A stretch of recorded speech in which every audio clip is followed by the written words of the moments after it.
Hi, everybody. I'm Bill Sanders, and this is Watch Outside, the art and science of watch collection. Today, we're going to take a look at Jonathan's collection, and it's a fairly extensive one, so we'll get started on it. The first three watches here on the far left is JS Watch Company, which is one of my favorite. It's from Iceland. It's a little company, and they make some interesting watches that have to do with Iceland. In the middle is a special one of Jonathan's watches. It's a Universal Geneve that was given to him by his wife, and on the back is an engraving for the original owner. The next one to the far right is a new one to me. It's called the Semper et Adhuc NOPD original. I'm sorry that I murdered that pronunciation. It's a 37 millimeter with a Swiss AS 1012 movement, and the AS is A Schild, SHILD and company. They're been around for a long time making movements. Now this next group of watches, the first one is a Valpus, and I've never heard of that before. This is there are a number of ones that I'm learning a great deal about from this collection because I don't know about them. This one has it's a 38 millimeter, and it has a Solida 215-1 movement. That is a movement I didn't know about. I worked on a Solida 210-1 and making or trying to undo and redo a movement. That was and this is a manual wind with a blue dial. That's a real beautiful watch. Over to the right is a Tissot, and it's a chronometer rated Tissot, which means that the movement in it, which is an ETA 2824, went through the COSC in order to get that chronometer label on it. Next, on the bottom down there, on the bottom left, is a Bulova manual wind. Now, this is from 1958, but it's a really cool looking one from 58, I think. And it's just the lugs, everything about that watch I like. It's a cool looking watch. To the right is another one I didn't know about called the Venus. It's 17 rubies, and I don't know what kind of movement it has, and I don't know if Jonathan does either. But it's an interesting looking watch. It's sort of the looks like it has double indexes, and so it makes a pretty cool looking watch. All right, the next four here, you have a Graf Zeppelin. And the Graf Zeppelin is a German watch. It's got a Miyota 9100 movement in it, but it's a great looking dial on the thing with a power reserve indicator, and it's a manual wind, which is another thing I like. It has hacking. I don't know how you feel about hacking. Some people love it, some not so much. I've got watches with hacking and not hacking, but for really precision on time, hacking can be very handy. Now, this to the right is a Dreyfus and company. It's a skeletonized model that they have, and it certainly has an interesting movement. Now, this is called from the 1925 series. And it's got a modified ETA movement in it. Johnson didn't say which version of the ETA, but it's a cool looking watch. I mean, it'd be fun for looking at the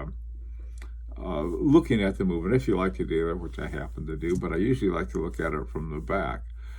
Now, the lower left is a Mito Commander, and it has a very interesting color scheme on the dial. It's it's two colors, one sort of a light gray, sort of transitioning to a darker gray. Really interesting watch, and it's got the date there at 3 o'clock. Now, the next one on the lower right hand is a Christopher Ward. And Christopher Ward is a very affordable brand. They make excellent watches, and they have a mix. They have, I think it's called the SH21, which is their own movement. And then they also use ETAs and Solitas and some other movements. This one is the Solita movement. The thing about Christopher Ward, though, if you go to their website, and they will tell you what the movement is. And so if it's a SH21, they'll tell you a lot. If it's a ETA or Solita or something else, they'll tell you that too. So that's a neat one, and I like the shape of that. It's a tonneau rectangle shape, which reminds me of my own shape. This is my I have on my Moser Henry. Okay, moving right along. This next one, there's a Stoa, and to the right of it is the movement in it, which is a Pazu 7001. It's ETA movement, ETA Pazu or Pazu 7001. It's a relatively small movement. And it's a hand wound, which I like. I had one at one time, was in my El Lara, and it was just sort of a little one, because the El Lara was 40 millimeters, but in this particular Stoa, which is 35.5 millimeters, it's a very good fit, and you can see from the back that it's a beautiful little movement. One of those just nice one. It's sort of like a little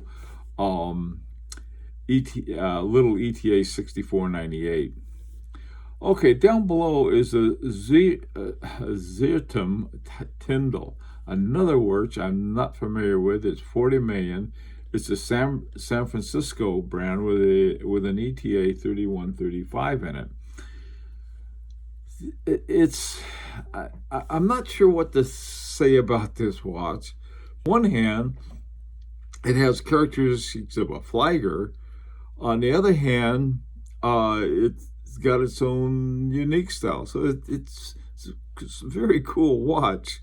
The way they got it set up, they have it sort of set up as a double 24-hour as well as a 12-hour.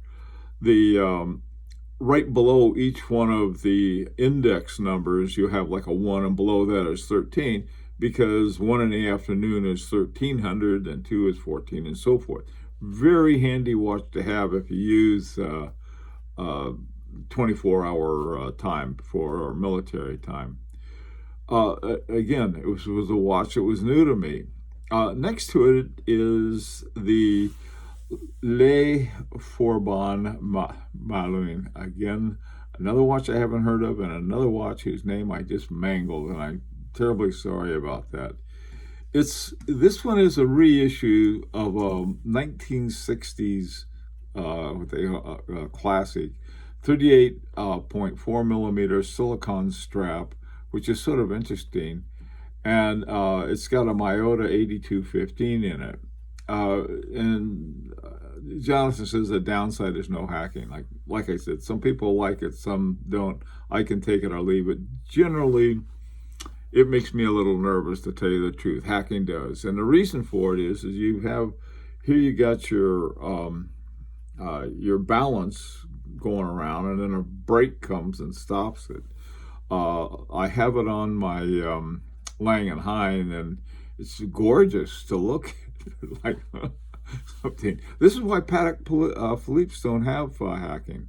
The engineer said not a good idea for the movement, and I can see why. But like I said, to me, some have it, some don't. I'm not too worried about it one way or the other. Okay, moving on here, we have this watch. I don't know why, but I really like it. I mean, it's I especially I like the band on it, the bracelet, the metal bracelet. Rolex Datejust 36 millimeters, a really good looking blue color. It's got the cyclops so you can see the date, and I know some people don't like it, but here I think it works fine and it looks good. Cool watch, and I really like it. So I don't know. I sound like I'm a big Rolex fanboy, and I'm not. But I like this watch. Some people think, well, they're watches of the most important brands in the world I can't stand, and so by the same token, there are general ones that I'm not too interested in that have certain ones in it that I like, certain models, and this is one I like. 36 millimeters obviously well, not obviously, but it would be too small for me. But a person with a wrist that fits, it's a perfect watch to have. I just like it. Okay. All right. Now, this next two watches, the Rado Captain Cook and the Christopher Ward Trident, uh, they're very, very nice watches, both of them. They both have ETA movements in it, and that's okay, especially if you know about it. Christopher Ward tells you, Rado doesn't, but it's a nice looking watch. Rado is famous for having interesting dials and using interesting materials on his dials. I was reading the other day, I think they got their own movement now, so go Rado. I think it was Rado. Maybe it was Raymond Wild. One of those that have always used somebody else's movements, and now they said, well, they're going to use their own, and possibly because ETA is cutting everybody off.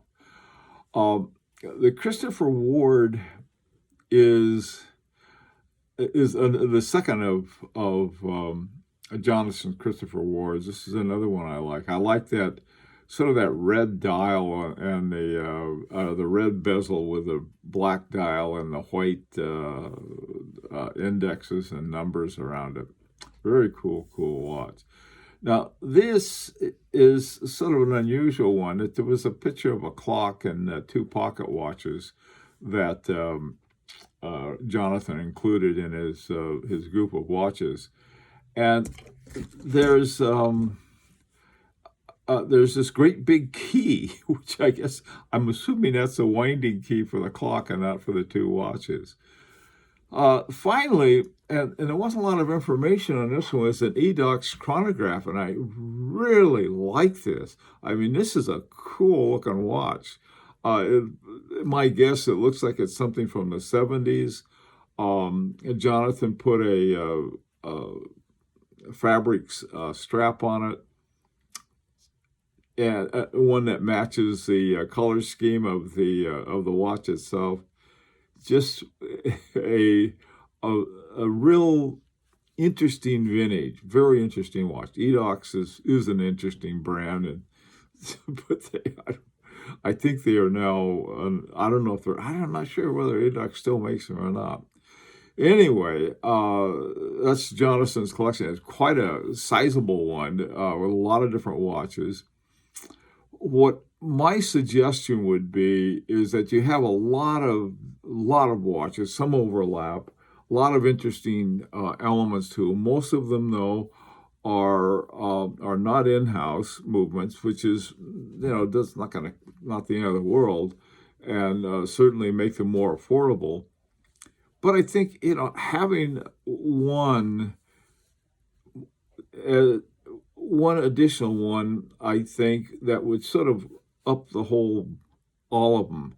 And I was thinking something like a Jaja Lecoultre, just getting even a used one. You can get some good buys on those. That would be one thing. Or sometime Parmigiani Fleurier.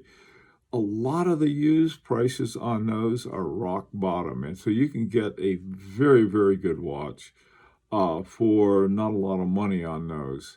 But those would be the two I would recommend. I know that that you have that nice Rolex. That Rolex, to me, is the kind of watch.